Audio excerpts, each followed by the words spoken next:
Tammy Parkin dilahirkan dan dibesarkan di kota kecil New Hampshire, Amerika Serikat. Penduduk kota di negara bagian itu adalah kulit putih yang menganut agama mayoritas di tempat itu. Ia mengaku berasal dari keluarga yang sangat miskin. Karena gereja akan memasak makanan untuk orang miskin, rumah ibadah agama mayoritas selalu menjadi bagian dari hidup saya, cerita Tammy.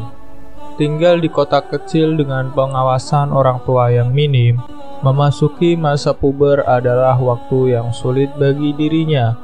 Disebutnya saat itu hidupnya sangat membosankan sebagai remaja dan dia telah membuat pilihan yang buruk. Tuhan memberkati saya dengan gadis-gadis cantik ini. Saya telah menempuh jalan yang buruk dan putri saya membutuhkan saya. Jadi saya melangkah maju dan saya mencoba yang terbaik untuk melakukan yang benar menurut mereka, ujar Tammy.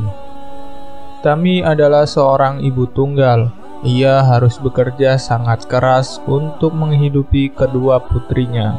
Terkadang 2 atau 3 pekerjaan sekaligus. Kemudian ia membesarkan anak perempuannya itu dengan cara berbeda dari dia yang dibesarkan oleh orang tuanya dulu.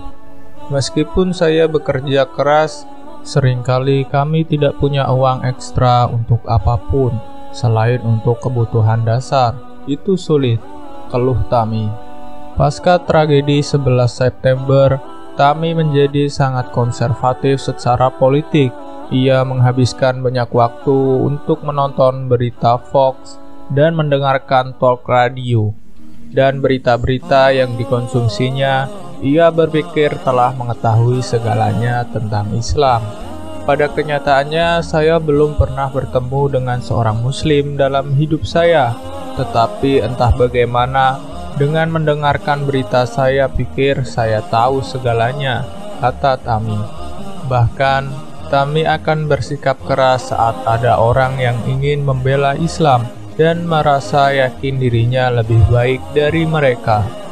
Ia mengasumsikan seorang Muslim adalah orang Arab, namun setelah bertahun-tahun, ia baru menyadari jika dirinya tidak mengetahui apa-apa tentang Islam.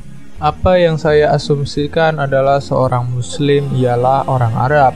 Satu-satunya gambaran dan opini yang saya miliki adalah apa yang dikatakan dan ditunjukkan Fox News kepada saya, ungkap Tammy. Kemudian ketika 2 putrinya lulus SMA, mereka memilih meninggalkan rumah seperti remaja Amerika pada umumnya. Menurut Tammy, hal ini berbeda dengan orang Islam, di mana seorang anak akan tinggal bersama orang tuanya hingga menikah. Kondisi ini membuat dirinya kesepian, meski dia memiliki rumah yang cukup besar. Di sanalah saya berada di rumah besar ini, dan semua yang telah saya kerjakan dan semua yang saya ketahui telah hilang, kata Tammy. Pada masa itu, Tammy merasa depresi berat, bahkan dia kesulitan mengetahui jati dirinya sebagai pribadi dan bukan hanya sebagai seorang ibu. Saat itu adalah waktu yang sangat kelam bagi dirinya. Imbasnya, ia harus kehilangan pekerjaannya dan memutuskan untuk pergi dari kampung halamannya menuju Florida. Saya menjual semua yang saya miliki, rumah saya, mobil saya, semuanya, dan membeli tiket kereta api bersama seorang teman yang jauhnya lebih dari 1000 mil di Florida. Saya pikir ini adalah langkah yang bagus, tetapi sebenarnya justru sebaliknya, lanjutnya. Sayangnya, Tammy justru harus terdampar di Florida karena kehabisan uang, tanpa keluarga. Kemudian pada saat itu, ia belajar tentang komputer dan internet, dan menemukan ruang obrolan keagamaan, termasuk Islam. Dengan ruang obrolan keagamaan itu, dia berharap menemukan bimbingan. Orang kedua yang saya ajak ngobrol di ruangan ini adalah seorang Muslim, dan meskipun saya sombong dan marah, dia mendengarkan, tutur Tammy. Seorang muslim yang menjadi teman obrolannya tersebut mendengarkan kesulitan yang Tami hadapi dan menawarkan bantuan. Padahal kata dia seorang muslim itu tidak mengenalnya sama sekali. Seorang muslim itu juga mengetahui kalau dirinya tidak dapat segera mengembalikan bantuan itu. Tetapi seorang muslim tetap mengirimi uang agar dirinya bisa kembali ke keluarganya. Saya tidak pantas menerima kebaikan ini. Saya telah memuntahkan beberapa hal jahat tentang Islam, dan inilah orang yang mengulurkan tangan yang sangat saya butuhkan, jelasnya. Walhasil, kebaikan seorang muslim yang menjadi teman obrolannya tersebut mengubah jalan hidup dirinya. Bahkan ketika kembali ke New Hampshire, Tami merasa lebih ringan dan hatinya pun berubah. Ia mulai menonton video tentang Islam, khususnya cerita-cerita bertobat. Saya menyadari bahwa saya salah tentang apa yang saya pikirkan tentang Islam dan Muslim, sesal Tami. Sebulan kemudian, setelah berbicara dengan teman barunya dan menjelaskan kepadanya bahwa ia sedang belajar tentang Islam, kemudian dia mengundangnya untuk datang mengunjungi Mesir, tempat asalnya. Sempat ragu karena revolusi sedang berlangsung dan ketidakpastian di Timur Tengah, akhirnya dia setuju untuk pergi ke Mesir. Saya mendapatkan paspor saya dan saya pergi. Mesir tidak seperti yang pernah saya alami, ucap Tami. Pagi hari setelah Tami tiba di Mesir, dia pertama kali mendengar azan dan langsung menangis. Ia juga melihat orang-orang berdoa di jalan, di toko, bersama orang lain, dimanapun mereka berada. Mereka berdoa dan dia kembali menangis. Mereka tidak malu tentang cinta mereka pada Tuhan. Saya menginginkan itu. Saya menginginkan itu dalam hidup saya, kata Tami.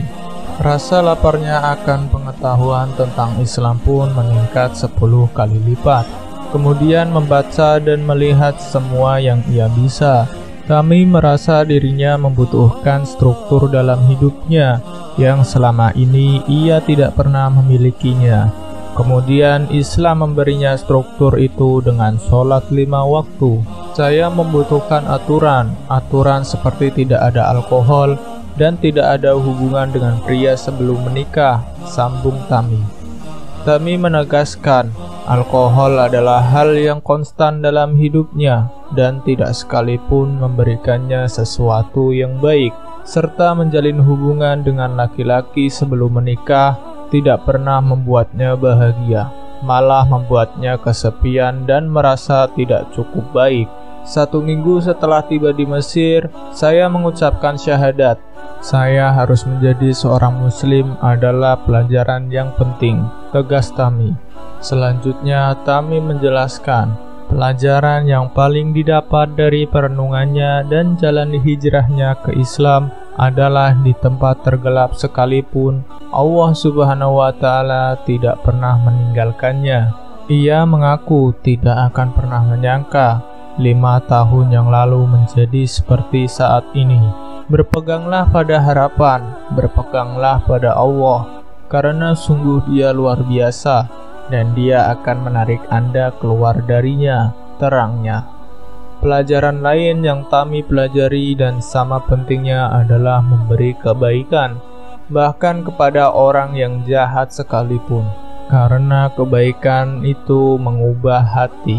Artinya, jika seseorang tidak mengulurkan tangan kepada dirinya pada masa kelam beberapa tahun lalu, dia tidak akan pernah berada di saat ini.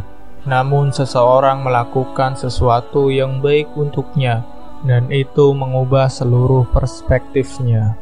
Berikan kebaikan dimanapun Anda bisa. Saat Anda melihat seseorang mengalami hari yang berat, berikan kebaikan. Kebaikan yang Anda berikan bisa mengubah hidup seseorang, tutup Tami.